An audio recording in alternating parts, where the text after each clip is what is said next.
శ్రీ గురుభ్యో నమః. మనం అక్షరవణమాలని చూద్దామా. గిరి రూపమైనట్టి కరుణ సముద్రమ కృపజేసి నన్నేలు మరుణాచల. గిరి రూపమైనట్టి కరుణా సముద్రమ కృపచేసి నన్నేలు అరుణాచల. ఆయన ఎలా ఉన్నారు? పర్వత రూపంలో ఉంటారు. అరుణాచలుడు అంటే మనకి అరుణ్ రూపంలో ఉంటుంది కాబట్టి ఆ పర్వతాన్ని అరుణాచలం అని అంటాం. సో ఆయన ఆ పర్వత రూపంలో ఉన్నారు. చాలా చోట్ల మనం ఏదో లింగ రూపంలోనో లేకపోతే ఒక శివుడిని జటాజుటంతో అది ఇది చూస్తాము, అది వేరే. కానీ ఎస్పెషల్లీ మనకు అరుణాచలంలో ఏంటి, ఒక కొండని ఒక పర్వతాన్ని శివుడి కింద మనకి ఆయన అనుగ్రహించారు కాబట్టి ఆ రూపంలో ఉన్న స్వామి నువ్వు నీ కరుణను నా మీద చూపించు అంటున్నారు. అయితే ఇక్కడ ఏమంటున్నారు, పర్వతము యాక్చువల్గా దేనికి ప్రతీకి అంటేనంట శక్తికి ఔన్నత్యానికి ఉంటుందంట కదా. ఏదో వాడికి కొండంత బలం ఉంది అంటారు. అంటే ఏంటి, చాలా బలం ఉందని, చాలా ఎక్కువ శక్తి అది ఉన్నవాడని మనము కొండంత అనేవాడు యూజ్ చేస్తాం. సో అలాగా విస్తృతికి గాంభీర్యానికి ప్రతీక అయిందేమో సముద్రము. అరుణాచలుని అనుగ్రహము సముద్రంతో సమానమైందని రమణులు ఈ చరణంలో చెప్పారు. అయితే సముద్రం ఉందంటే చాలా విస్తృతి ఉంటుంది. అది ఇక్కడి నుంచి ఇక్కడికని చెప్పడానికి ఏమన్నా ఉంటుందో ఏముండదు. అలాగే గంభీర్యంగా ఉంటుంది సముద్రం. ఏదో ఉరికలేసేసి అలా ఇలా ఏముండదు. ఎన్ని నదులు చేరినా సరే అది అలానే ఉంటుంది. అలాగా ఈ ఎవరైతే అరుణాచలుడు ఉన్నారో ఆయనే మన మీద కురిపించే అనుగ్రహం ఏది ఉందో అది ఎలా ఉంటుందంట, సముద్రంతో సమానంగా, అంటే చాలా విస్తృతంగా ఉంటుంది, చాలా గంభీర్యంగా ఉంటుంది. విస్తృతంగా అంటే ఆయన ఇంతే చేస్తారు అని చెప్పడానికి ఏమీ లేదు. అందుకే చూడండి, ప్రహ్లాదుడిని పాములు కరవడానికి అంత పూరితమైన పాములు వచ్చి కరవడానికి దగ్గరికి వచ్చినా ఏవి కరవలేదు. పెద్ద పెద్ద ఏనుగులు అవి వచ్చినా ప్రహ్లాదుని దగ్గరికి వచ్చి ఆగిపోతాయి. అంత అగ్నిలో వాళ్ళ మేనత్తో చనిపోతుంది, కానీ హోలిక చనిపోతుంది, కానీ ఈయనకేమవ్వదు.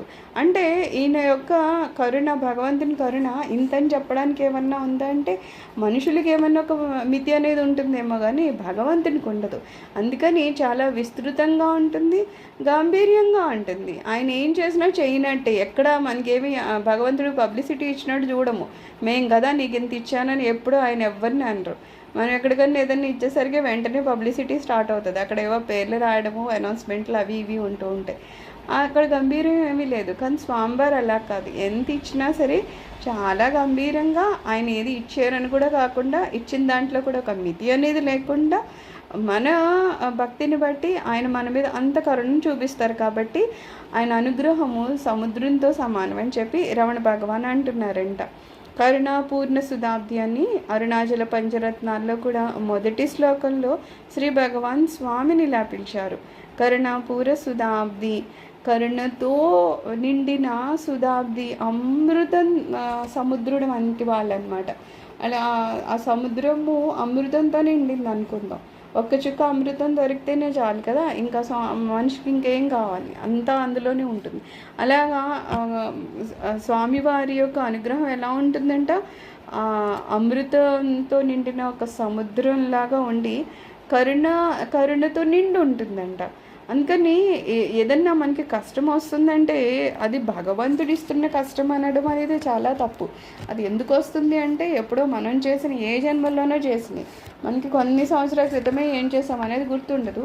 కాబట్టి దాని ఫలితం మనం అనుభవిస్తున్నాం. ఏదో కొన్ని విత్తనాలు వేసేసి వదిలేసాము, అది మర్చిపోయాము. ఒక 10 సంవత్సరాల తర్వాత ఎప్పుడు, ఆ తర్వాత ఎప్పుడో పళ్ళు వచ్చాయనుకో, అప్పుడు తిన్నప్పుడు మనకు గుర్తుంటుంది, ఎప్పుడో వేసామని కూడా గుర్తుండదు. ఆ తర్వాత విత్తనం ఎలాంటిదో దాన్ని బట్టి దానికి పుల్లంది రావచ్చు, చేదుది రావచ్చు, చాలా తీయంది రావచ్చు కొన్ని సంవత్సరాల తర్వాత. అలాగా మనం ఎప్పుడో ఏవో కర్మలు చేస్తున్నాము, దాని ఫలితాలు ఇప్పుడు అనుభవిస్తాం. అది చాలా మంచి ఫలితాలైనా అవ్వచ్చు, చాలా బాధలైనా అవ్వచ్చు. దేనికైనా ఏమని చెప్తున్నారు, ఎప్పుడో మనం చేసాము అవి వస్తున్నాయి. తప్పితే భగవంతుడు ఏదో మనల్ని కష్టపెడుతున్నాడా అనుకుంటే అది మన అజ్ఞానం అనమాట. స్వామి ఏమి ఇస్తారంటే, మనం ఒకవేళ తప్పు చేసినా సరే సర్వస్వ శరణాగతి స్వామి, నేను తప్పులు చేశాను, నన్ను క్షమించు అని చెప్పి నామస్మరణ చేస్తే, నామస్మరణ అనేది కలియుగంలో మన పాపాలని నాశనం చేసేస్తుంది. అందుకే ఏం చెప్తారు, 24 గంటలు ఎప్పుడూ మన మనసులో నామస్మరణ వెళ్తూ ఉండాలంటారు.